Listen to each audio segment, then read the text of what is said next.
Baik, adik-adik semuanya, terima kasih sudah mengikuti kegiatan malam ini. Mari kita rajut, mari kita tenun masa depan dengan berikhtiar. Kadang nggak kenal waktu, maaf malam minggu Anda saya ajak untuk belajar, ya, bukan sesuatu yang tabu. Kalau itu demi masa depan. Sekali lagi, terima kasih sudah bergabung dengan kelas kami atas kerjasama kami dengan guru Anda, Pak Lukman yang dari Mojo Agung, SMA Mojo Agung, dan dengan Pak Wawan dari guru SMA 2 Jombang. Jadi ada dua kelompok di sini, yaitu dari Semada Jombang dan dari SMA Mojo Agung. Saya beri informasi terlebih dahulu karena tempat saya mengajar ini dekat dengan masjid, maka nanti kalau pas ada adzan, saya mute terlebih dahulu, nanti setelah adzan kita lanjutkan, gitu ya. Baik, semuanya.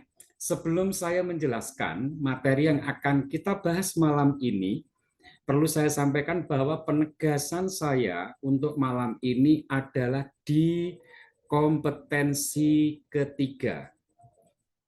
Bahasa Inggris wajib, saya malam ini banyak membahas di kompetensi yang ketiga. Kenapa? Nah, kompetensi yang ketiga ini perlu dibahas secara mendalam, yaitu karena kaitannya dengan evaluasi dan apresiasi. Jadi saya biasanya kalau mengajar online ini saya sebut sebagai kompetensi EVA.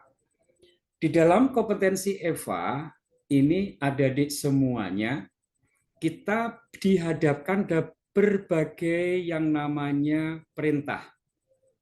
Anda nanti di kompetensi 3 ini akan diminta untuk menentukan mana pernyataan yang menyatakan sebuah fakta, mana pernyataan yang sebuah opinion. Nah, ini dia. Ini nanti memerlukan waktu berpikir agak lama ketika Anda ujian tidak berlatih terhadap soal-soal seperti ini. Harapannya, harapannya adalah ketika nanti Anda sudah belajar materi ini, harapannya nanti ketika ketemu soal yang menanyakan fakta, yang menanyakan opini, itu lebih mudah karena Anda sudah berlatih. Selain menyatakan fakta atau opini di soal K3, itu Anda diminta untuk menentukan apakah itu sebuah realitas atau fantasi. Nah, kalau sudah berbicara tentang fantasi, Anda tentunya harus hati-hati. Ini adanya di teks naratif. Kan begitu? Tetapi kalau nanti di sini di realitas, itu lebih kepada nanti yang namanya recount. Dan tentu teks yang lain. Tetapi kalau yang namanya fantasi, di mana lagi kalau bukan di yang namanya naratif. Yang ketiga, nah ini dia, Anda diminta untuk memberikan yang namanya reaksi. Nah, saya kok meyakini di dalam ujian harian Anda di sekolah, ya, ini tidak banyak dibahas. Ini tidak banyak dibahas. Maka penekanan kami malam ini adalah ada pada wilayah K3, yaitu evaluasi dan apresiasi. Oke, kita mulai.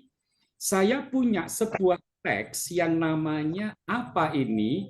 Ini namanya adalah analytical. Ketika kita berbicara tentang analytical, Anda harus tahu bahwa analytical itu mengajak seseorang melakukan atau tidak melakukan sesuatu. Oke. Melakukan sesuatu atau tidak melakukan sesuatu. Itu adalah Ciri analytical execution. Mohon di mute ya, Adik. Oke. Nah, saya bantu untuk menerjemahkan terlebih dahulu sebelum nanti saya munculkan soal yang ini, tapi saya bantu terjemahkan dulu. Di era digital sekarang, cyberbullying telah menjadi ancaman. Mungkin bagi sebagian siswa ini kurang begitu dipahami. Ini adalah ancaman. Merupakan ancaman yang serius bagi anak-anak muda di seluruh dunia. Tidak seperti yang namanya pembulian tradisional, berarti ini pembulian face to face. Cyberbullying terjadi melalui media sosial, aplikasi pesan, dan platform online. Yaitu membuat pembulian itu lebih mudah, menyebarkan pesan-pesan yang menyakitkan dengan cepat. Banyak siswa merasa tertekan untuk ada di aplikasi online yang meningkatkan risiko terpapar. Nah, ini artinya terpapar, arti terkena ya. Terpapar komen-komen kasar, rumor, dan kekerasan digital. Paragraf 2. Dampak cyberbullying pada kesehatan mental is extremely, sangat-sangat, boleh diterjemahkan begitu, sangat-sangat bahaya. Berarti lebih dari very. Kalau very sangat bahaya, tapi ini pakai extremely. Betul-betul bahaya berarti. Korban sering merasa, mungkin di antara adik-adik ada yang belum tahu, merasa cemas. Korban sering merasa cemas, merasa depresi, dan terisolasi. Adik-adik semuanya, since di sini tolong tidak selamanya diterjemahkan sejak. Since itu bisa diterjemahkan karena komen-komen yang negatif dan foto-foto yang memalukan bisa menyebar dengan cepat, banyak korban tidak bisa lepas. Kalau di kamus artinya melarikan diri. Tetapi di sini terjemahannya adalah lepas. Banyak korban tidak bisa lepas dari stres, bahkan meskipun dia di rumah. Karena kan online dimanapun tetap kena akibat meskipun dia ada di rumahnya sendiri. Sebagian remaja bahkan kehilangan kepercayaan dirinya dan merasa tidak berguna. Adik-adik, harap diperhatikan, efek dari bullying itu luar biasa. Tolong jangan bully ke kawan-kawan Anda ya, karena itu akan seumur hidup. Yang menyebabkan, nah ini dia, self-harm, melukai dirinya sendiri atau punya pikiran, sebentar, saya mute dulu ya, adik-adik semuanya, karena masih ada adzan. Oke, adik-adik kita lanjutkan. Sekali lagi saya ulang dari sini ya, dari some teenagers. Sebagian remaja bahkan kehilangan kepercayaan dirinya dan merasa tidak berguna. Yang menyebabkan, ini artinya menyebabkan, ini sering keluar di ujian UTBK. Oke, yang bisa menyebabkan melukai dirinya sendiri atau berpikir untuk bunuh diri. Betapa mengerikan. Penelitian menunjukkan bahwa kekerasan online secara terus-menerus bisa merusak emosi siswa dan academic performance, pencapaian akademik. Dampaknya seperti itu. Oleh karena itu, mencegah pembulian harus menjadi tanggung jawab bersama di antara orang tua, sekolah, dan platform-platform online. Mendidik siswa tentang beretika digital, memonitoring aktivitas online, dan menciptakan kebijakan-kebijakan tegas adalah langkah penting untuk mengurangi kebiasaan online yang menyakitkan. Perusahaan sosial media seharusnya juga meningkatkan fitur-fitur keselamatan seperti reporting system, sistem pelaporan, dan filter-filter konten, penyaringan konten untuk melindungi user dari abuse. Abuse ini adalah penyalahgunaan.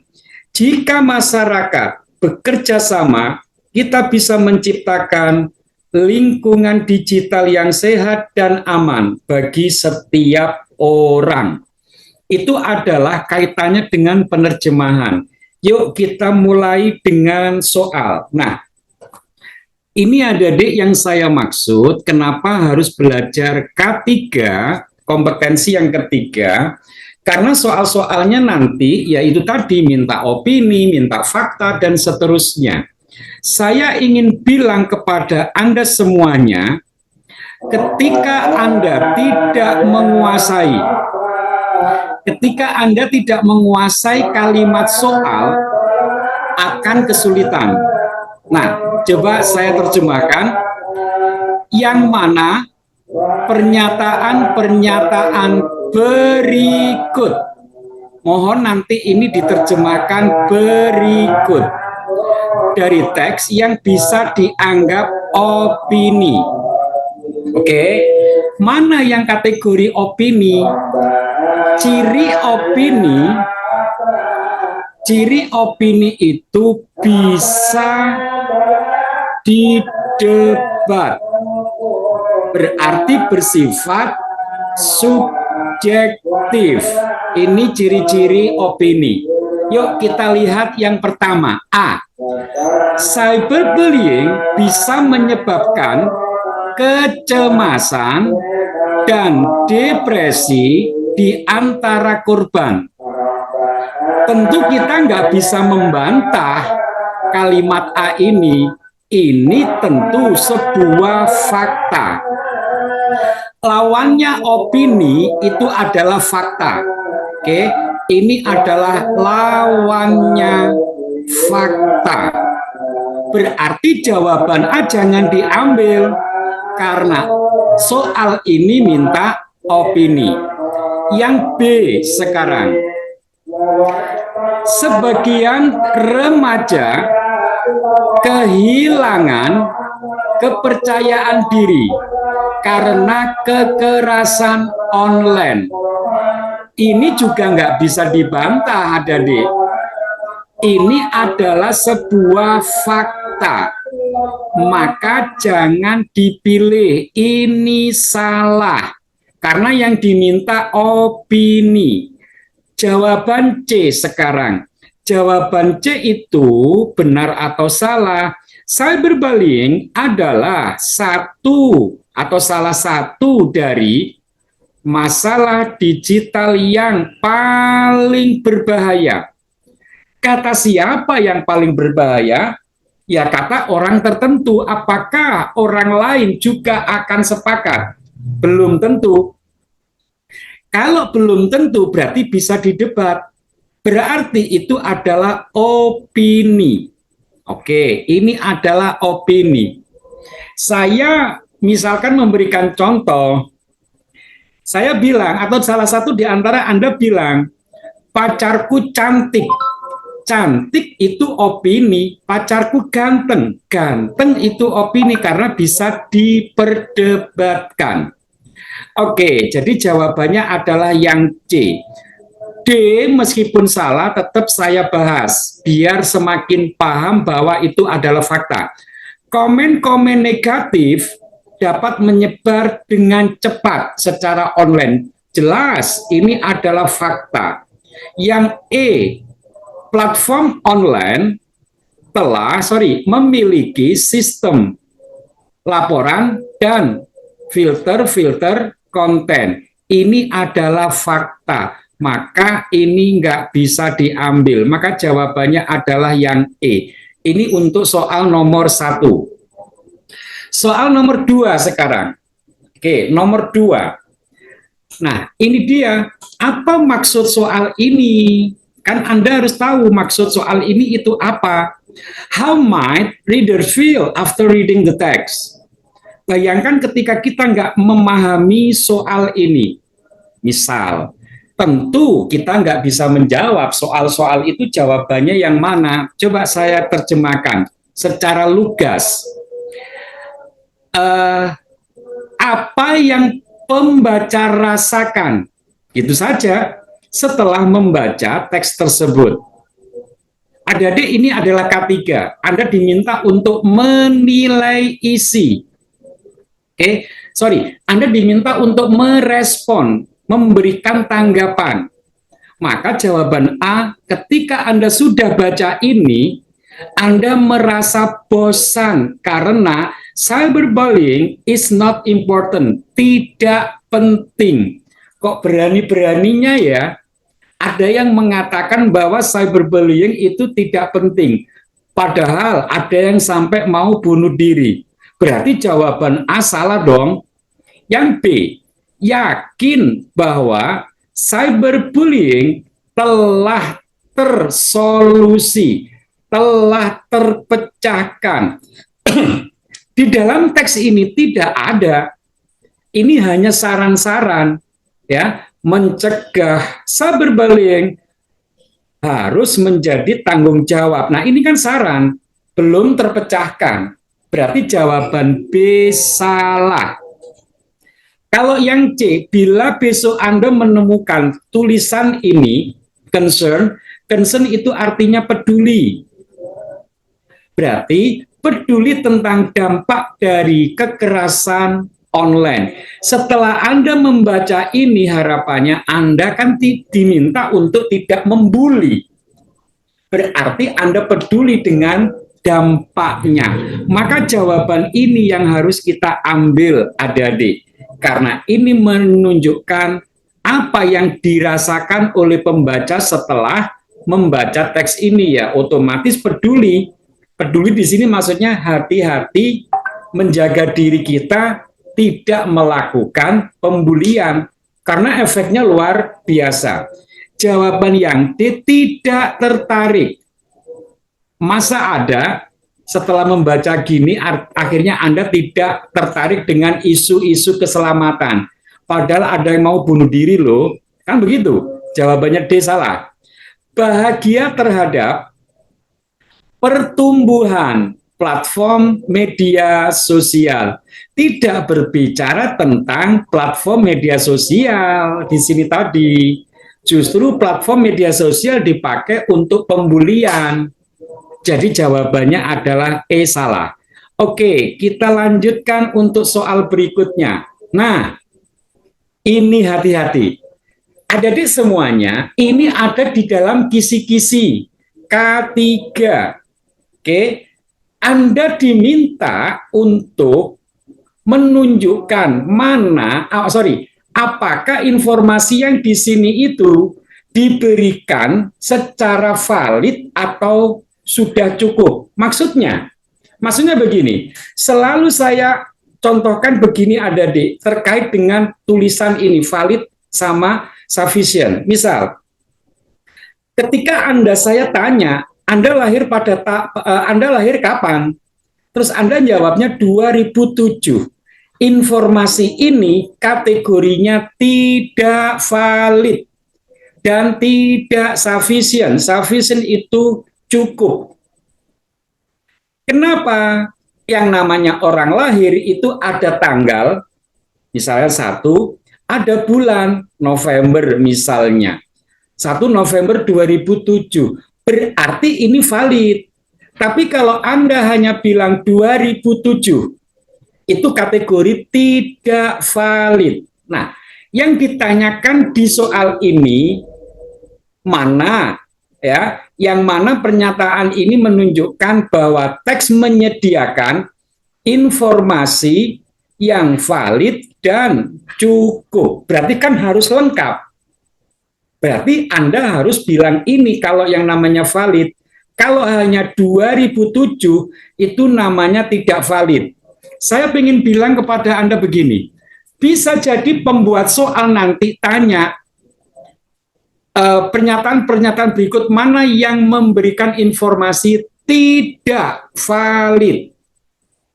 Di soal ini menanyakan valid, berarti Anda harus hati-hati terhadap pernyataan 1 sampai 5.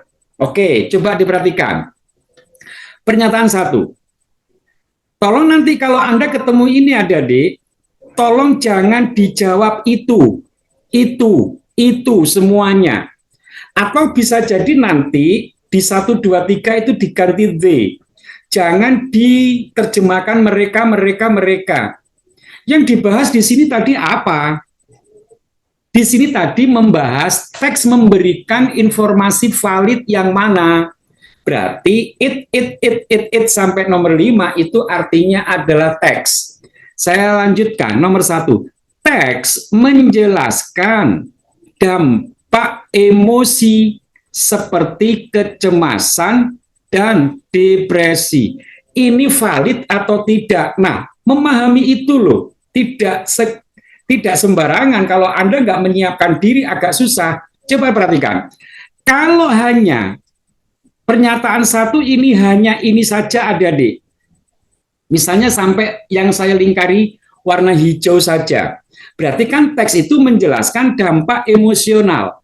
Maka kategori soal pernyataan nomor 1 itu kategori tidak valid. Karena tidak memberikan contoh dampak emosional yang mana. Tetapi di soal ini memberikan yang namanya contoh. Contohnya apa? Di sini ada tulisan seperti. Nah, kecemasan dan depresi. Berarti ini harus kita centang. Ini valid.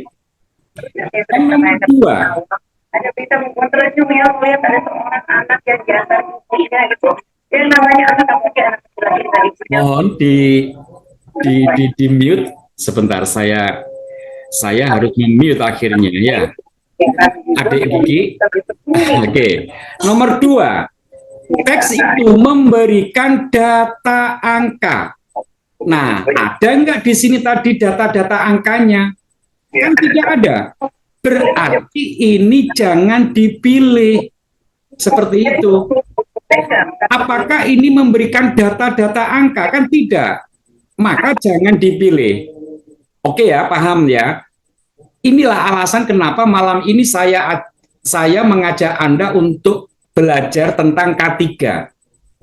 Mudah-mudahan ini nanti memberikan dampak kepada Anda saat ujian. Yang ketiga, teks tersebut menyebutkan pemikiran bunuh diri. Nah, di sini ada kata sebagai, nah ini untuk melengkapi bahaya yang berpotensi. Ini harus kita ceklik karena valid. Yang namanya pemikiran bunuh diri dipertegas dengan sebuah bahaya yang berpotensi. Berarti valid, lengkap maksudnya ya. Oke, ada penjelasan bahwa bunuh diri itu sebagai bahaya yang sangat berpotensi, yang sangat memungkinkan. Berarti nomor 3 kita klik. Nomor 4, teks menjelaskan bagaimana bagaimana platform sosial media dapat merespon. Nah, hati-hati. Dapat merespon. Yang mana ini? Coba Anda perhatikan di dalam teks tentu. Coba adik-adik semuanya Anda ke sini. Perusahaan sosial media seharusnya meningkatkan fitur-fitur keselamatan seperti sistem pelaporan, terus dan penyaring konten untuk melindungi user. Nah, jawaban nomor 4 atau pernyataan nomor 4 ini kategori valid atau tidak valid. Jelas ini adalah valid karena ada penjelasannya di sini, dikasih ini, kan gitu. Terus di sini ada suggest, dijelaskan, berarti itu valid. Nomor 5, menyediakan contoh-contoh program-program sekolah yang melawan cyberbullying. Di dalam teks tidak ada contoh-contohnya, maka ini jangan dipilih. Maka jawabannya adalah 1, 3, 4. Itu yang harus Anda klik pada saat ujian. Oke, saya lanjutkan. Untuk soal berikutnya, nah ini dia, lagi-lagi Anda dihadapkan pada K3. Identifikasikan ide-ide yang mana dari teks yang kategori realistik dan yang mana yang kurang realistik. Adik-adik kalau kurang realistik itu berarti fantasi, maka di sini saya kasih huruf F. Begitu ya. Oke. Yang nomor 1 kita cermati, apakah ini realitas atau fantasi? Cyberbullying menyebabkan depresi pada remaja. Jelas, nggak ada yang bisa membantah. Ini adalah realitas. Kita klik yang realitas. Yang nomor 2, sekolah dan orang tua bisa bekerja sama untuk mencegah cyberbullying. Jelas itu adalah realitas dan itu bisa dilakukan, begitu loh. Maka ini adalah realitas. Ini namanya Anda diminta untuk menilai, adik-adik. Menilai apa yang sudah disampaikan di dalam teks tersebut. Kategori realitas atau fantasi. Nomor 3. Ini dia. Teknologi bisa menghilangkan 100% pembulian secara instantly, secara langsung. Ini artinya secara langsung. Makanya ketika kita beli mie instan, itu mie yang bisa langsung dimasak tanpa harus dilakukan tahapan-tahapan sebelumnya. Maka kalau langsung bisa menghilangkan 100%, itu angan-angan, itu fantasi, maka jelas jawaban ini adalah fantasi, kurang realistis. Oke, nomor 4. Korban merasa terisolasi dan stres. Ini jelas adalah realitas. Yang nomor 5, platform media sosial bisa meningkatkan fitur-fitur keselamatan. Bisa, sehingga ini adalah realitas. Maka jawabannya adalah 1, 2, 4, 5. Itu adik-adik semuanya. Yuk kita lanjutkan apa yang berikutnya ini. Nah, ini ada naratif teks. Naratif teksnya juga akan berbicara tentang hal-hal seperti ini. Tetapi saya baca terlebih dahulu terjemahannya. Once upon a time, dulu di sebuah hutan yang tenang, hiduplah seekor rabbit yang sangat cepat tetapi sombong. Dia selalu membanggakan diri terhadap binatang yang lainnya tentang kecepatannya yang luar biasa. Suatu hari dia mengejek, nah ini mengejek, seekor turtle yang lambat.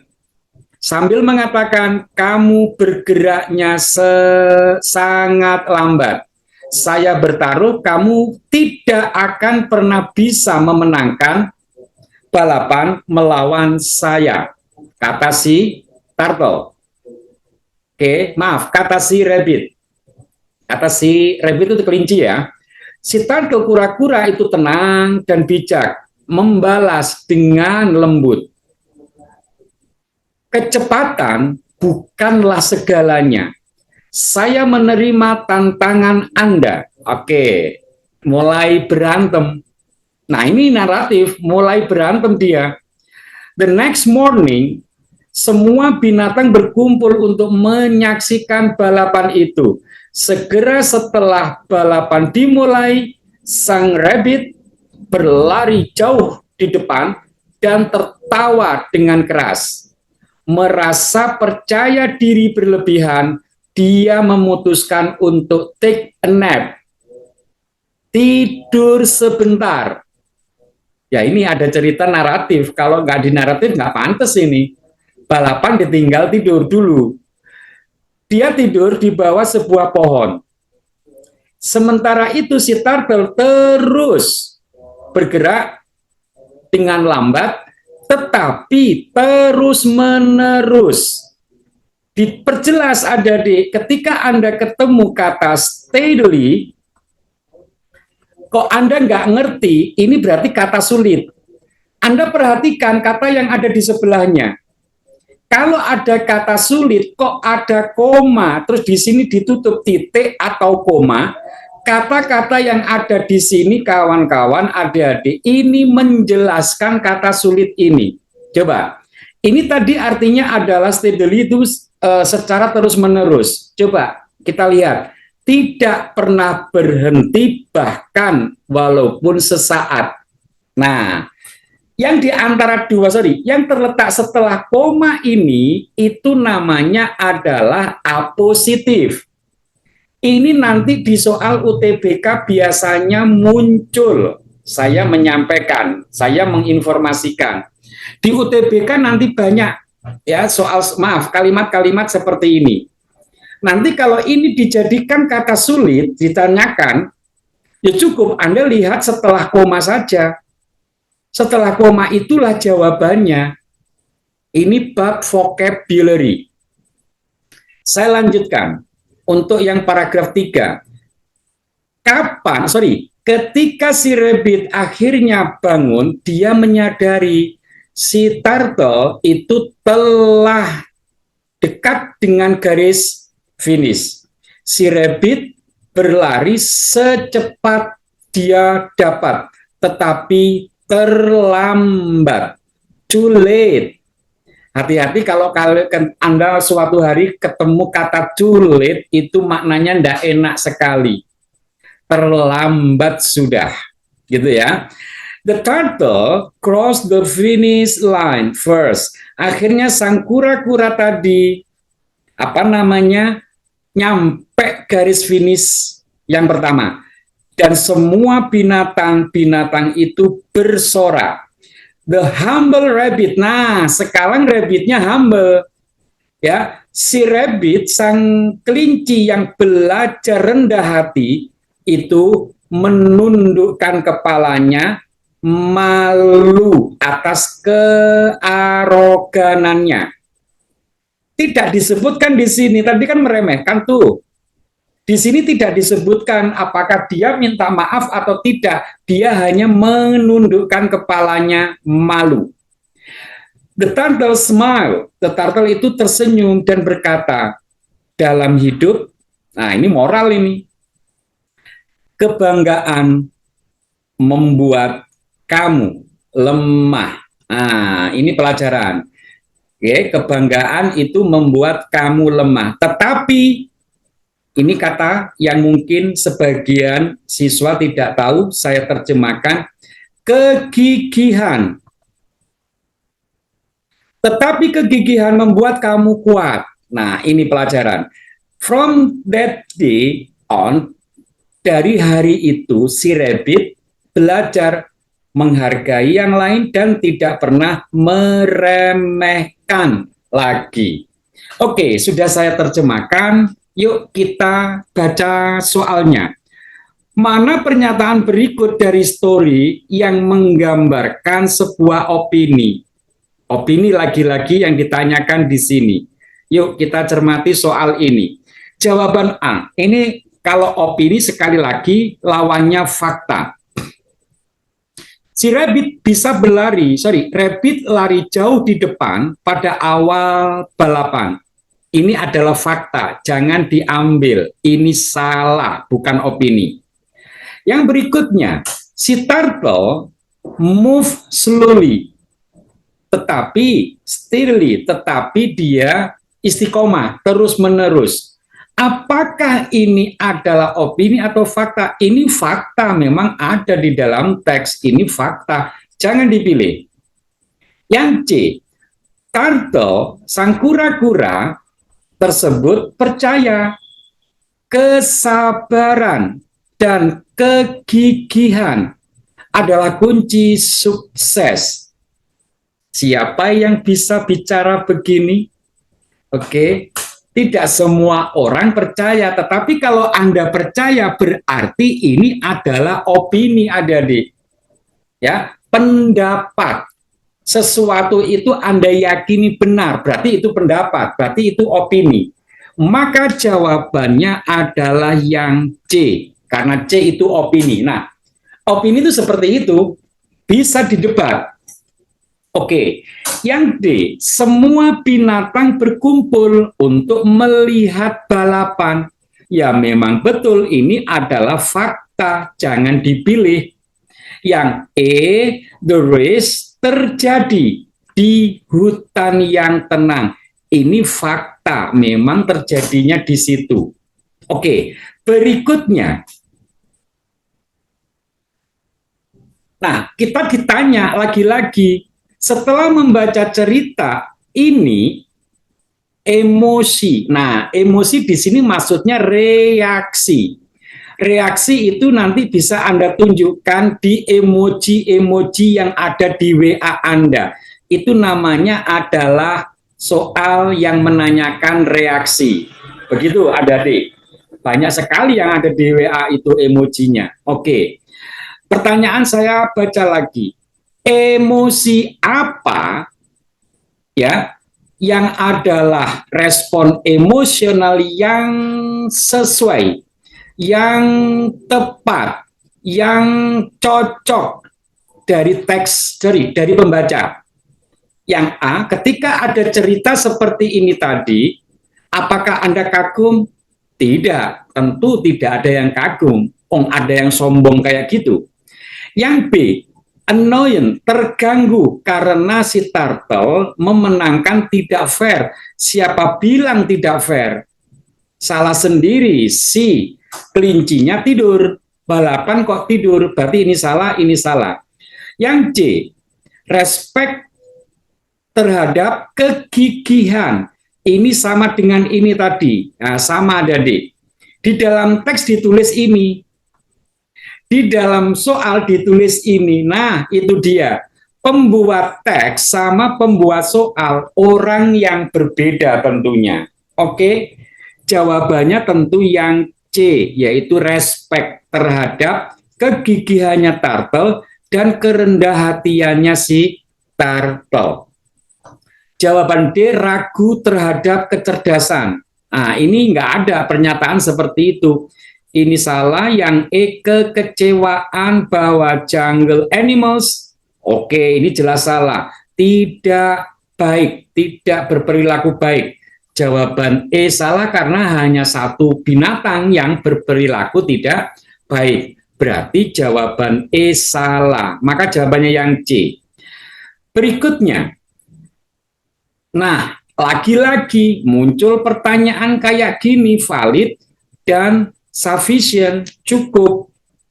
Ketika kita membaca cerita ini tadi, ditanya statement yang mana yang menunjukkan cerita itu menyediakan informasi yang cukup dan informasi yang valid tentang karakternya rabbit. Nah, kawan-kawan semuanya, Anda harus hati-hati terhadap tulisan ini. Yang ditanyakan mana karakter rabbit yang valid. Oke, nomor 1. Si rabbit membanggakan diri tentang kecepatannya di awal balapan. Nah, ini valid atau tidak? Hati-hati. Hati-hati terhadap soal ini. Kawan-kawan, soal ini tidak valid. Kenapa? Kecepatannya berapa kilometer per jam? Tidak ada. Nah, soal ini perlu fokus ketika Anda besok ketemu yang kaitan dengan valid atau tidak valid ini kawan-kawan. Sekali lagi ini K3 barang siapa yang sudah punya kisi-kisi silakan Anda lihat K3. Ini penting sekali. Kompetensi 3, evaluasi dan apresiasi itu penting ya. Yang belum punya bisa nanti WA saya. Silakan Anda minta nomor WA saya sudah menyebar. Silakan Anda WA saya, Pak minta kisi-kisi, saya akan share ke Anda. Oke, lanjut. Jadi jawaban nomor 1 jangan diklik. Karena ini tidak valid, kecepatannya berapa? Kan begitu. Yang nomor 2, the rabbit slept during the race out of arrogance. Oke, si rabbit itu tidur selama balapan bentuk dari arogansinya. Yes, ini valid, betul, sehingga dia kalah kan akhirnya. Masa kurang valid? Yang nomor 3, rabbit meminta maaf. Nah, ada enggak permintaan maaf? Di sini tadi hanya begini saja. Anda mencarinya di sini. Nah, ini dia. Si rabbit yang belajar rendah hati itu menundukkan kepalanya bukan minta maaf, ternyata dia malu. Berarti ini salah. Ini salah, berarti ini bukan jawaban. Oke, yang saya lingkari bukan jawaban. Jangan diklik. Yang nomor 4, rabbit belajar untuk respect kepada yang lainnya pada akhir cerita. Jelas di sini si rabbit belajar untuk respect dan tidak meremehkan. Lengkap sekali, berarti dia adalah valid.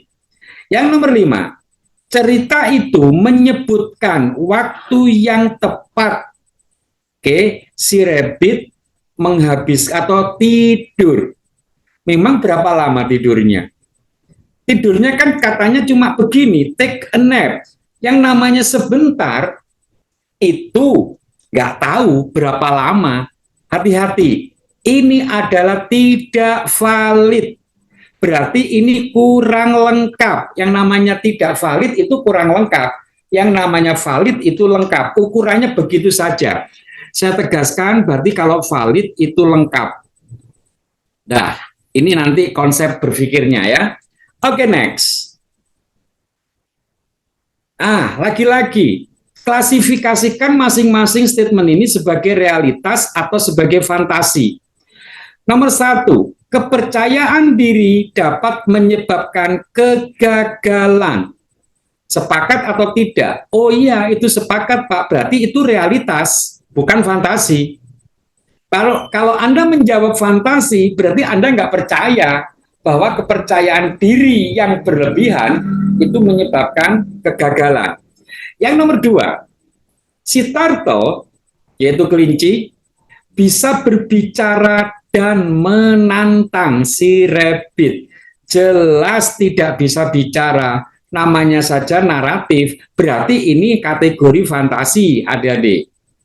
Oke, yang nomor 3, usaha yang pelan dan terus-menerus menyebabkan kesuksesan. Ini realitas dalam kehidupan maksudnya, ya. Oke, nomor 4, animal bisa mengorganize balapan dan bersorak. Ini adalah fantasi, nggak mungkin. Nah, hal-hal seperti ini ada di naratif. Seorang tokoh bisa belajar kerendah hatian dari sebuah kesalahan. Oh iya, kita bisa juga. Saya, Anda itu bisa belajar dari sebuah kesalahan sehingga kita akhirnya rendah hati atau rendah diri, rendah hati ya. Oke, berarti ini adalah realitas. Begitu adik-adik. Berikutnya, nah ini ada model soal baru. Saya sangat khawatir nanti hal-hal seperti ini keluar kalau di dalam contoh yang dimunculkan oleh Kemendiknas ya, itu muncul bagaimana cara bersikap di perpustakaan. Sementara yang saya buat ini bagaimana menggunakan QRIS ketika shopping. Ini kan kekinian. Nah, Adik-adik tolong dipikirkan apa ya yang kekinian yang mungkin bisa menjadi soal. Dalam analitik kekinian itu cyberbullying, itu menjadi isu. Di dalam prosedur teks, QRIS itu adalah sekarang sudah menjadi sebuah gaya hidup. Nah, ini saya buatkan contoh soalnya. Contoh teksnya maksud saya. Yuk, kita cermati. Langkah-langkah berikut akan membantu Anda membayar dengan cepat dan dengan aman dengan menggunakan QRIS. Sementara itu mendukung transaksi digital dan mengurangi ya perlunya Anda membawa uang cash. Ikuti langkah-langkah berikut. 1, ini ada langkah-langkahnya. Check QRIS availability. Apa maksudnya? Ketika Anda belanja, look for itu cari logo QRIS di toko atau kasir yang untuk memastikan pembayaran QRIS itu bisa diterima. Ini langkah yang pertama. Langkah yang kedua, open your payment application. Ya, bukalah m-banking Anda atau e-wallet Anda untuk mendukung QRIS. Yang mendukung QRIS ada atau tidak, itu yang harus Anda pastikan. Anda harus memastikan di HP Anda harus ada yang namanya e-wallet atau m-banking. Yang ketiga, scan the QR code.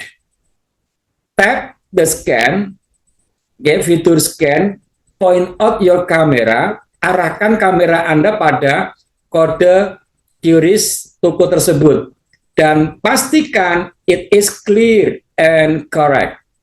Anda diminta untuk memastikan.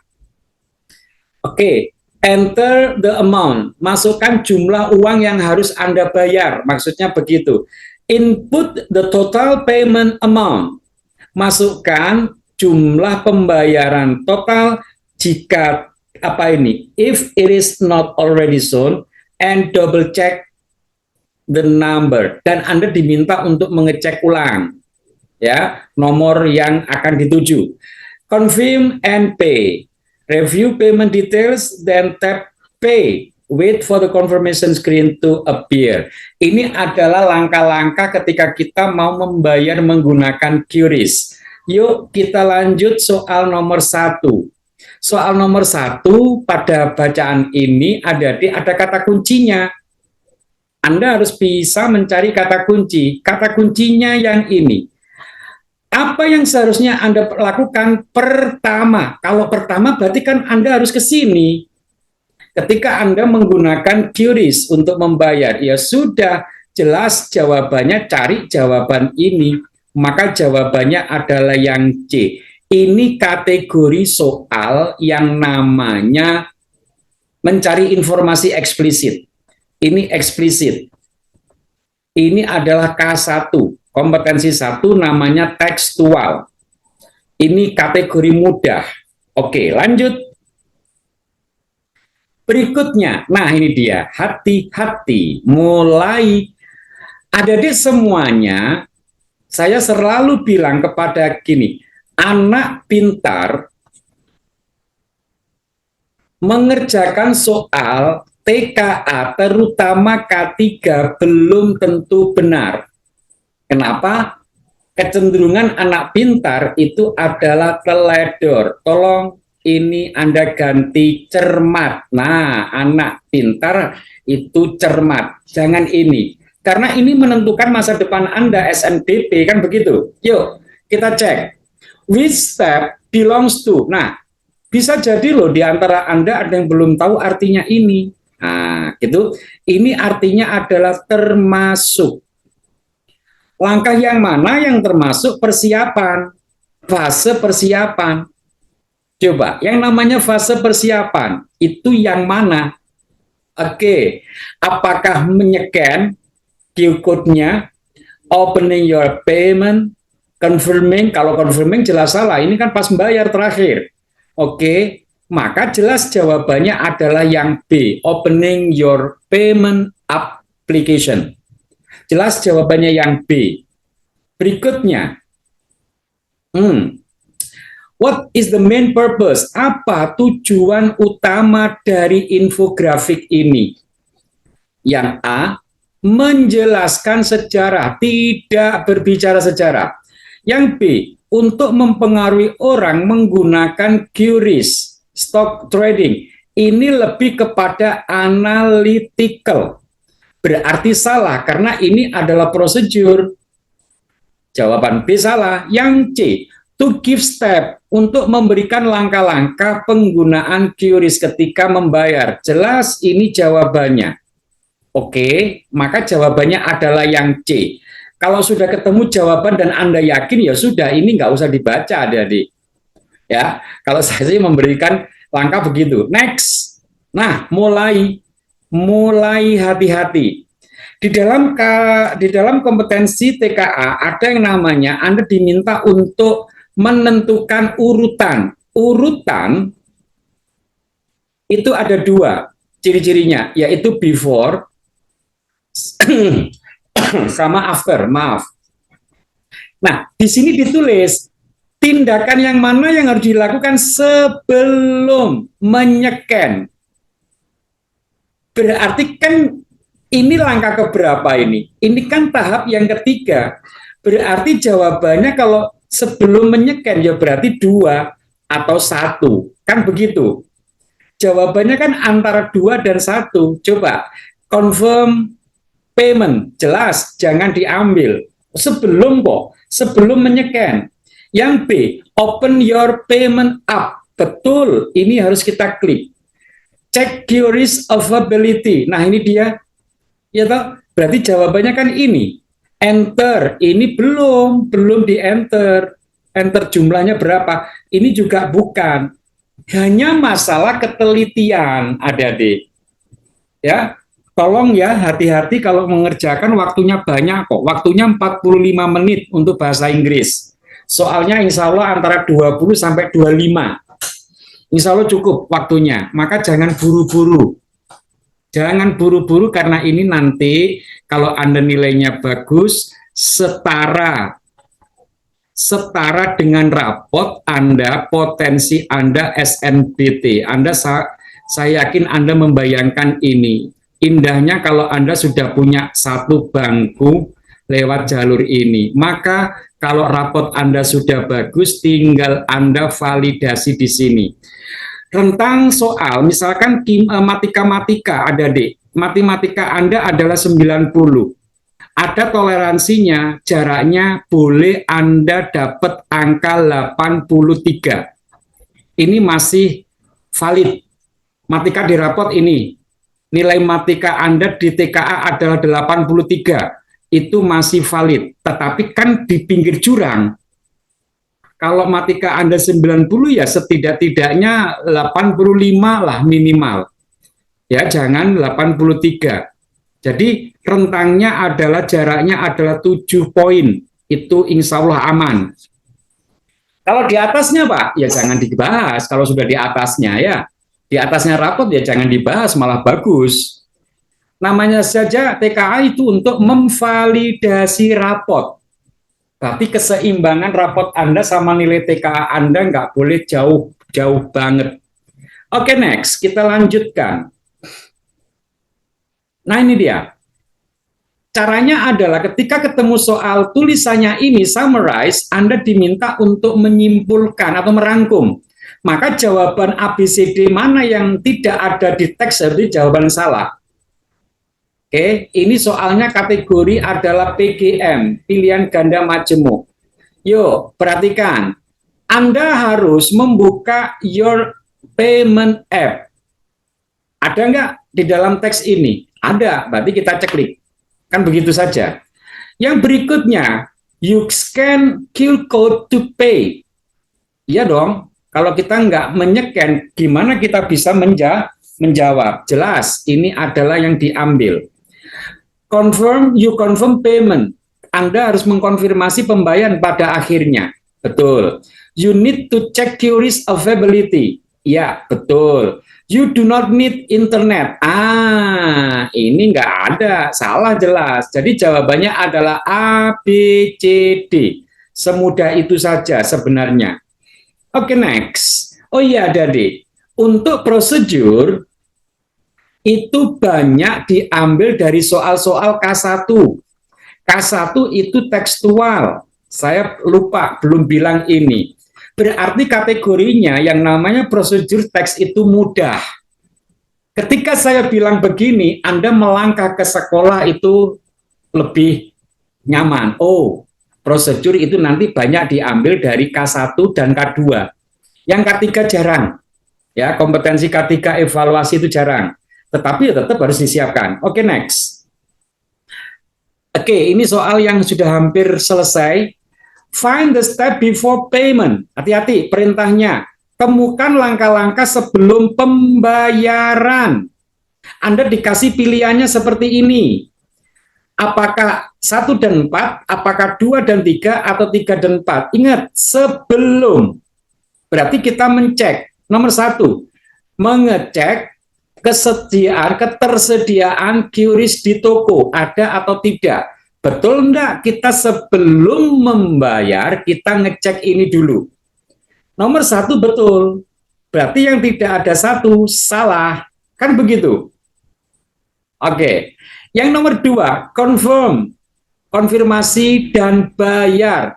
Kan memang betul, Anda harus melakukan konfirmasi. Ini nomor 2. Nomor 2 mana nomor 2 ini? Ini pasangannya dengan 3. Scan QR code. Apa betul 2 dan 3? Katanya di sini tadi confirm, tapi kok baru nyeken? Yo salah, harusnya 3, 2. Sampai begitu, hati-hati, ini salah.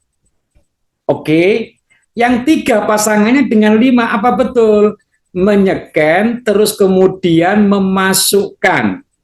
Oke, ya. Ini betul juga ya, hati-hati. Yang 4 dan 5, open payment app, terus kemudian apa? Membuka aplikasi. Nomor 5, enter amount. Ini betul. Tetapi pertanyaannya, kalau Anda tidak mengecek ini, apakah Anda bisa membayar? Ini harus ada dulu. Nah, ini hati-hati deh, soal-soal yang pakai nalar ini. Ini nalar. Anda harus melakukan nomor 1 dulu, berarti jawaban yang tidak ada angka 1, ngecek ada tidak di kasirnya QRIS-nya. Kalau tidak ada, bagaimana Anda bisa melakukan langkah 2, langkah 3, langkah 4, langkah 5? Berarti jawaban yang tidak ada angka 1-nya salah. Apakah 1 dengan 2? Cek, setelah itu konfirmasi pembayaran, atau dengan 4? Open setelah Anda mencari ketersediaan, ya lakukan langkah yang keempat. Open dulu. Open payment app-nya, open aplikasinya dulu. Maka jawaban ini salah. Hati-hati, ini soal agak mengecoh. Begitu ada deh ya. Oke, ini soal yang terakhir. Ini soal yang terakhir. Pilihlah jawaban yang menunjukkan sebab akibat. Jika Anda memasukkan angka yang salah, pembayaran itu akan tidak benar. Jelas dong, ini harus kita klik. Karena menyatakan sebab akibat. Yang B, jika QRIS tidak tersedia, kamu tidak bisa menggunakan. Jelas ini hubungan sebab akibat. Jika kamu menyeken kode QR code wrong, ya, QR code wrong, salah, transaksi akan gagal. Jelas sebab akibatnya terjadi. Jika kamu menyekip konfirmasi, kamu akan selalu menghemat waktu. Nah, ini jelas salah ini. Jika kamu mengecek detail, kamu menghindari kesalahan. Jelas ini adalah sebab akibat. Demikian adik-adik semuanya, mudah-mudahan bisa membantu. Mohon maaf atas kekurangan. Ini nanti videonya akan kami share ke Anda melalui beliau-beliau yang kemarin kami titipi link. Terima kasih, salam sukses. Semoga perjuangan Anda membawa resonansi positif buat masa depan Anda. Terima kasih, mohon maaf. Wassalamualaikum warahmatullahi wabarakatuh. Bye-bye. Makasih. Makasih Pak. Sama-sama. Terima kasih, Pak. Sama-sama. Bye-bye. Iya. Yuk.